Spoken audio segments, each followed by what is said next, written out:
Certes, la vision de Jésus ressuscité va témoigner de la vérité de cette annonce. Et cette vision va fonder l'Église primitive. Un apôtre est celui qui a vu Jésus glorifié, 1 Corinthiens 9, 1.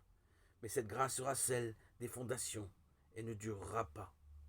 Pour toutes les générations chrétiennes, le point de départ de la foi sera la parole proclamée par l'Église. Cet homme livré et supprimé, Dieu l'a ressuscité en le délivrant des douleurs de la mort. Acte 2, verset 23. C'est cette parole qui va mettre en route la recherche de Jésus-Christ. Voilà qui vous précède en Galilée, c'est là que vous le verrez. Il faut aller ailleurs, car Jésus est en avant sur la route. Les disciples le verront et l'entendront sur la montagne, Matthieu 28, 16, 20. Mais le mot voir, comme Jean le dit, s'applique aussi à tout disciple. La parole a déclenché la foi, mais la foi cherche à voir, à croire par soi-même, et pas seulement sur la parole d'autrui, puisque Jésus-Christ est désormais à tous les carrefours de la vie humaine. Il saura bien nous convaincre lui-même de sa présence et de sa force. Le chapitre 20 de Jean semble débuter par l'apparition de Jésus à Marie de Magdala. Mais au cours de cette apparition, c'est l'appel du nom, Marie, qui l'a convertie. Elle se retourna et lui dit « Rabouni, maître » Jean 20, verset 16. Et avant cette apparition, il y a la méditation de l'autre disciple dans le tombeau vide.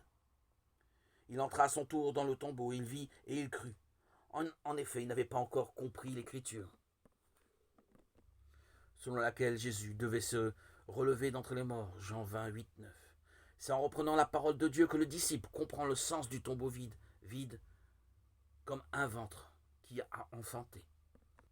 Le lecteur moderne s'interroge. Comment ont-ils vu? Qu'ont-ils vu? Les évangiles ne fournissent pas de documentation là-dessus, mais disent bien que les apôtres ont vu et que cette vision leur a permis de croire. C'est Jésus crucifié qui est ressuscité. Dans les évangiles de la résurrection, Jésus est à la fois proche et lointain, d'ici et d'ailleurs.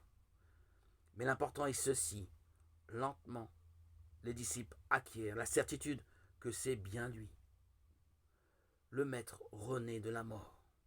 Voir particulièrement Luc 24, 36, 43. Les détails réalisés et réalistes mangés sont là surtout pour réfuter l'objection. Et si c'était un esprit, un fantôme?